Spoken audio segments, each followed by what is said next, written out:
ফেব্ৰুৱাৰীৰ 15 তাৰিখৰ আগতে আমি গোটেই অসমতে মহিলা উদ্যমিতা অভিযানৰ পুঁজি বিতৰণ কৰি আমি শেষ কৰিব বিচাৰিছো। মহিলা উদ্যমিতা অভিযানেৰে নাৰী সবলীকৰণৰ লক্ষ্য চৰকাৰৰ। প্ৰথম পৰ্যায়ত উপকৃত হ'ব 126 সমষ্টিৰ 32 লাখ মহিলা। মহিলাসকলৰ বাবে চৰকাৰে ব্যয় কৰিব 3200 কোটি টকা। ইতিমধ্যে 1200 কোটি টকা ব্যয় কৰিছে চৰকাৰে।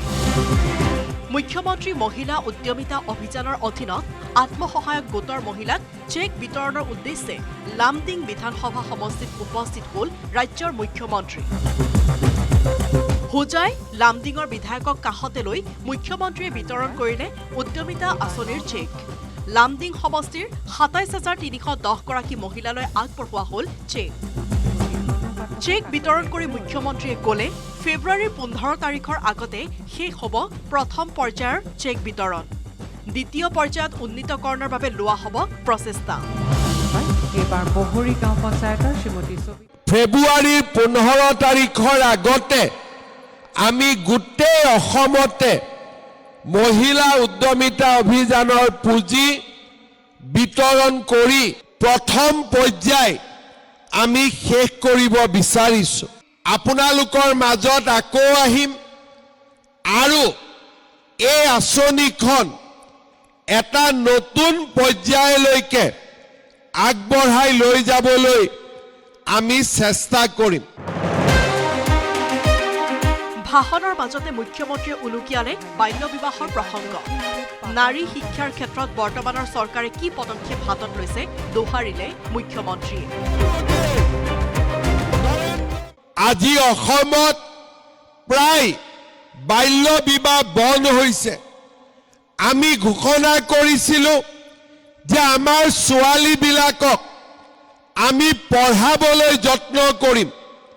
অসমত স্কুল কলেজ, নিযুত মইনা আঁচনি, বিনামূলীয়া এডমিশ্যন, ক্লাছ 9ত চাইকেল, স্কুটি, এনে বিভিন্ন আঁচনিৰে, বিশেষকৈ নিযুত মইনা আঁচনিৰে আমি ছোৱালীসকলক কলেজত পঢ়াৰ আমি ব্যৱস্থা কৰিব পাৰিছিলোঁ। চৰকাৰে দিয়া চাউল, চেনি, দাইলৰ প্ৰাসংগিকতাৰ কথা উল্লেখ কৰিলে মুখ্যমন্ত্ৰীয়ে।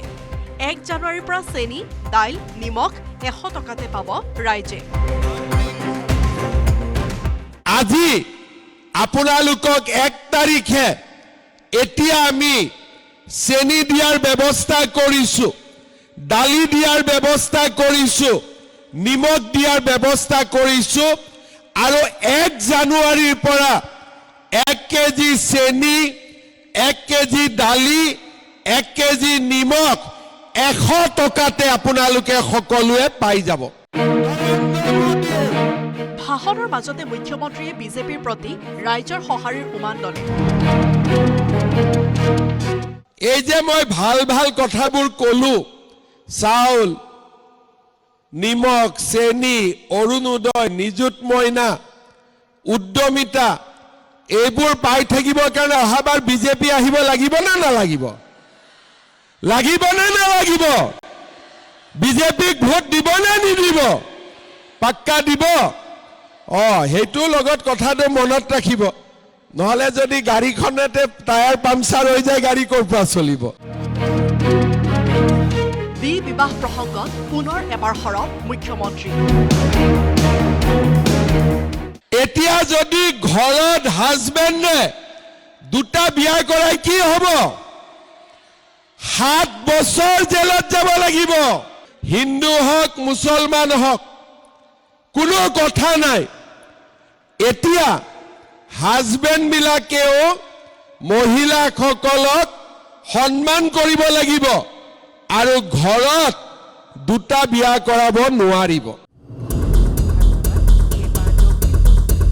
তিনিটাতকৈ অধিক সন্তান জন্ম দিলে লাখপতি বাইদেউ হোৱাৰ আশা মহিমূৰ হ'ব বুলি উল্লেখ কৰিলে মুখ্যমন্ত্ৰী হিমন্ত বিশ্ব শৰ্মাই। মুখ্যমন্ত্ৰীৰ স্পষ্ট কথা, সন্তান আল্লাই নিদিয়ে, সন্তান পতি পত্নীৰ আলোচনাতহে হয়। যেতিয়া 10,000ৰ পৰা 25,000 পাম, মই আপোনালোকক সুধিম যে বাইদেউ ঘৰত বাচ্চা কেইটা? বোলে 5টা। কেনেকে হ'ল 5টা? বোলে আল্লাই দি দিলে। তেতিয়া নহ'ব আৰু, কাৰণ বাচ্চা আল্লাই নিদিয়ে। বাচ্চাৰ জন্ম গিৰিয়েক ঘৈণীয়েকৰ সন্মতিৰহে হ'ব পাৰে। এটাই কৈছো যে 10ৰ পৰা 25, 25ৰ পৰা 50, 3টাতকৈ ঘৰত বাচ্চা বেছি নহ'ব। কাৰণ যদি বাচ্চা বেছি হয়, লাখপতি বাইদেউ হ'ব নোৱাৰো, সিহঁতৰ পঢ়া শুনাত সময় খৰচ কৰিব লাগিব। লামডিং বিধানসভা সমষ্টিত প্ৰশাসনিক ভৱন, ক্ৰীড়া ক্ষেত্ৰ, ৰক্ত কেন্দ্ৰ, স্বাস্থ্য কেন্দ্ৰ, সংহত গোটা আৰু জুলীয়া আৱৰ্জনা নিষ্কাশন কেন্দ্ৰ, RCC দলং আৰু পথ নিৰ্মাণ সহ কেইবাটাও উন্নয়নমূলক প্ৰকল্প ভাৰ্চুৱেলি উদ্বোধন তথা শিলান্যাস কৰি মুখ্যমন্ত্ৰীয়ে ব্যক্ত কৰিলে লামডিঙত উপকৃত হ'বলগীয়া মহিলাৰ তথ্য। আজি লামডিং সমষ্টিত 27,400 মহিলাৰ মাজত মহিলা উদ্যমিতা অভিযানৰ পুঁজি বিতৰণ কৰা হ'ল। এতিয়া বিনাকান্দি থাকিব, কোনোবা এটা দিনত আমি বিনাকান্দিটো এই পুঁজি বিতৰণ কৰিম।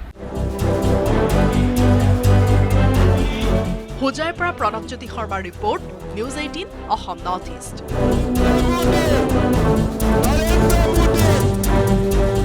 ধন্যবাদ। এইবাৰ পশ্চিম আপুনি বিচৰা বাতৰি পাব কেৱল নিউজ 18 এপত। নিউজ 18 এপ ডাউনলোড কৰিবলৈ স্কেন কৰক এই QR কোড। গুগল প্লে ষ্টৰতো পাব এই নিউজ 18 এপ।